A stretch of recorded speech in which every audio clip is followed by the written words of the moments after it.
Y'all, I think it's dying finally.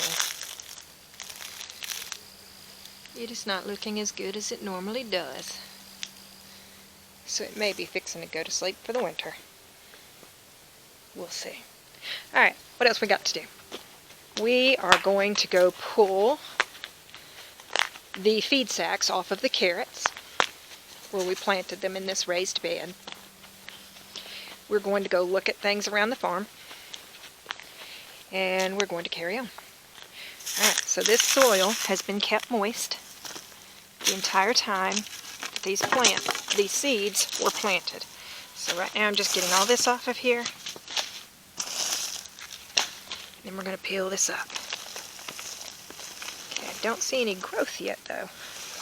Well, there's a weed right there. It's not a carrot, it's a weed.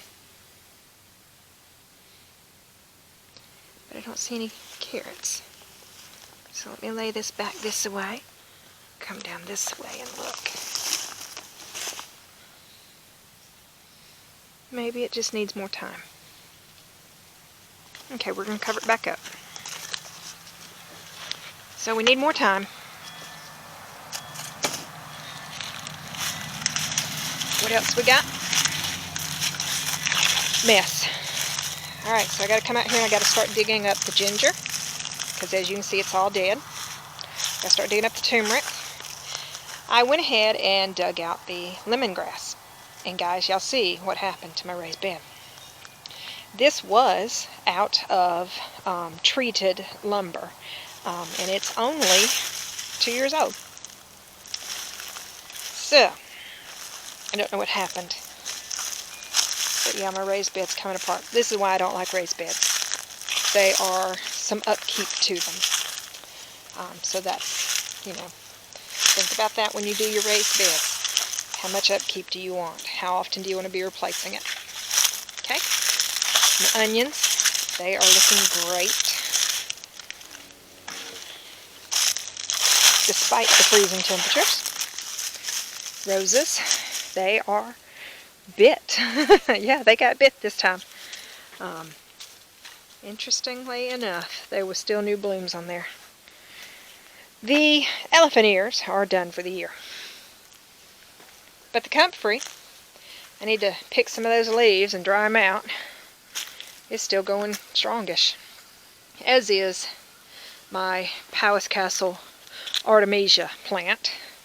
It is probably going to be cut back really far this year because this is the center. That part right there is the center, and it grows all the way out. So we're going to cut this sucker back this year, way back.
Sister, no. Sister, no.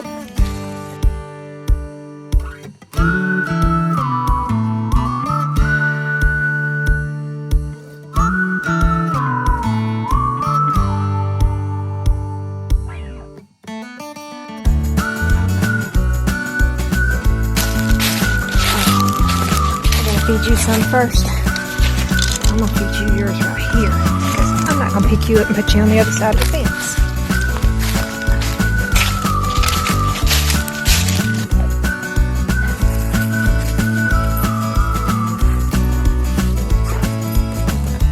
Sit.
So we have hot cocoa bombs to make, and I just happened to be in Walmart the other day because I needed a new printer so I could ship some stuff out, and I saw this box. What's in the box? 2 more boxes. What's in that box? I don't know. What's in that box? Yep, that's it. So we have 2 of these little pots. Now why do I need that? Because I do dark chocolate, white chocolate, and regular chocolate. That way I can have enough containers to keep it going the way I need it to. So let's get these unpackaged and get to doing. That might help. Alright, so how many of you are still eating leftovers from Thanksgiving? Y'all too, huh? Yeah, us also. I don't think they ever end, because then right when you finish up the leftovers from Thanksgiving, you're headed right into Christmas again. You ever notice that? And then when you finish Christmas, New Year's. And New Year's and Christmas kind of piles on top of each other, doesn't it? Alright, so what we're going to do is we're going to give these a wash real fast. And then we're going to fill them up. Now, what I like about this is that the insert comes out. This one that I have here, this one, the insert doesn't come out. And this will probably become my white chocolate pot, simply because it's smaller than this one. And I do use a lot more regular chocolate and dark chocolate than the other two. And voila, complete with a nice little lid. Now, in order to get chocolate out of one that already contains chocolate, we have to melt it. So I'm going to go ahead and start a new one and start it melting while I use the other one. This is regular chocolate here.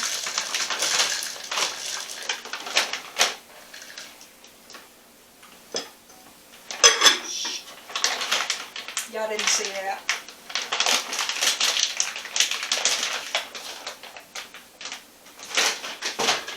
Alright, we just got to plug them in now.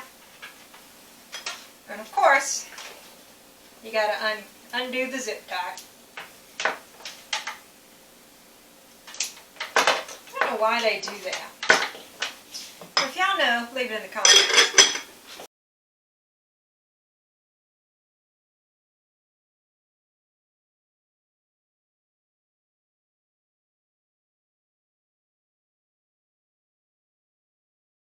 I happen to have some already done that I have not pulled out of the molds yet. So I'm going to go ahead and try to pull them out of the molds while this melts.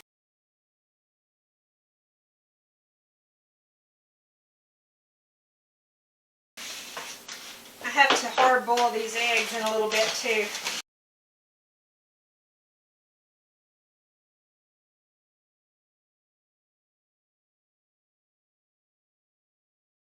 Why am I making so many? I sell these on the side. This is kind of a little side business for me, and I do have a market coming up this weekend. So I will need to have all of these ready by Saturday. Yeah, I need to have all the chocolate, all the dark chocolate, all the white chocolate filled, put together, packaged, decorated, and ready to go. And guys, let me just tell you, I don't have many done yet. In addition to that, I also have to make cupcakes for this thing. And I have to package up some handmade jewelry. So I got a lot to do. So we went ahead and fed and watered the animals, as you saw earlier. That way I can just spend all day doing this. Now, I won't bring you along on all this, but I'm going to show you the basics.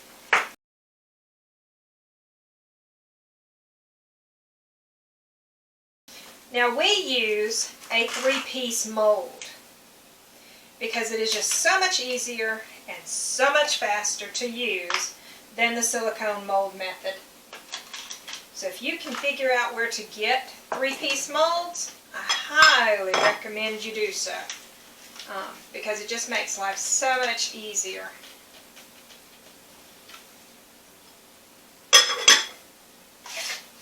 And when I say a 3-piece mold, you've got this part that you put the chocolate into, and then it's got another piece that you set down in top of each piece after you've added the chocolate. Whoops. After you've added the chocolate, you put this little piece in here on top of it. And then you have the top. And the top smushes it all together to where you have an even cocoa bomb. One of these molds will do 5 halves, so 2 will make 5 full cocoa bombs. Alright, y'all stay tuned while we do the next step. Alright, we're back to the cocoa bombs. There's a line in this mold right there. That's where I fill the chocolate up to. I don't know if you can see it or not, but there is a line near the bottom of the mold. So my dark chocolate is ready to use. Okay, so what am I going to do? I'm going to put enough dark chocolate in that spot to fill up to that line. Did I fill up to that line? I did not.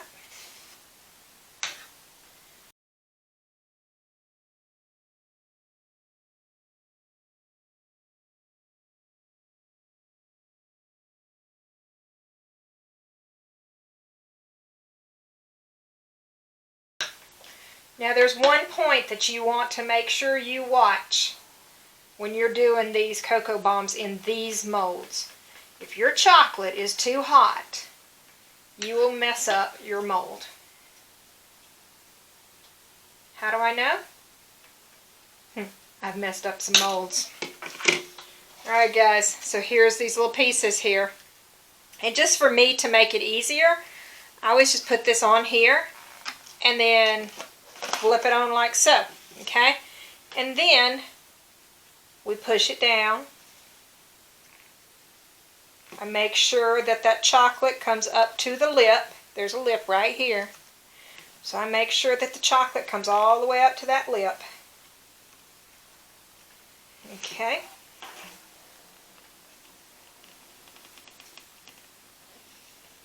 Okay. Then I actually flip it upside down and put it in the freezer.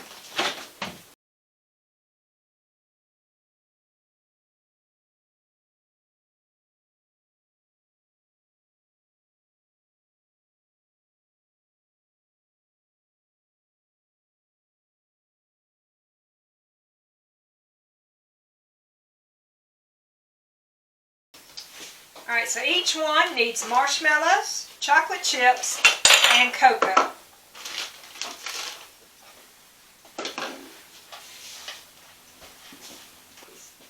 Yeah. Guys, we are packaging up jewelry also. We hand make jewelry. Now, this is the card that the jewelry is going on. Should we put it here? Or should we put it here? Y'all let us know in the comments. And if you want to see more jewelry, let me know.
I'm going to take an empty skillet, a small skillet, and heat it up on the stove.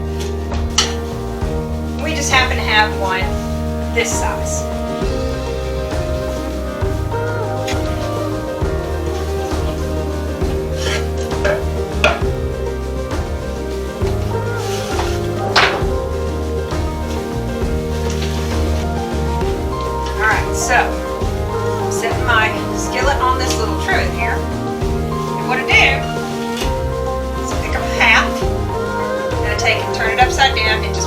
gently rub it in the skillet. And then I press it to the other side. And then I smooth out the seam just to make sure that it's sealed. And I set it back down. So that is how we do it, guys.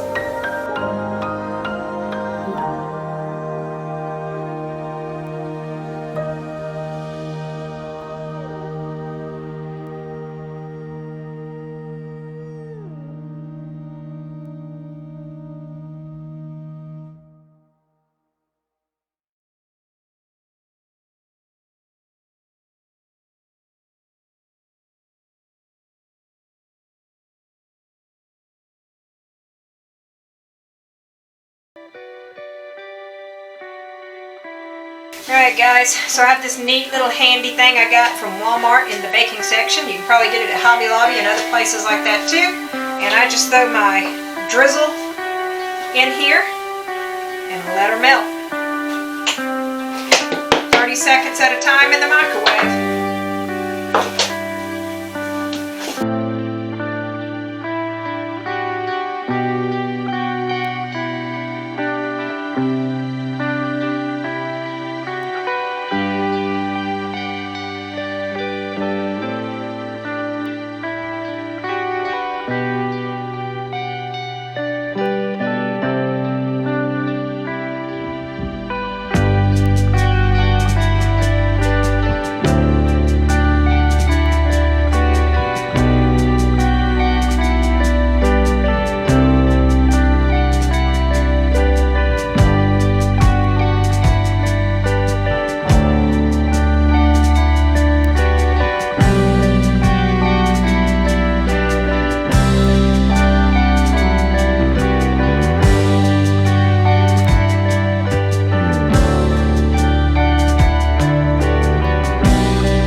Guys, here's some more of our jewelry that we have made. Just lots of little pieces. Y'all, if you like what we're doing, let us know in the comments. Y'all like our videos? Share our videos? Subscribe to our videos? Subscribe to our channels. Make sure you hit that notification bell, and it will let you know when new videos come out each week. We released videos on Sundays and Wednesdays.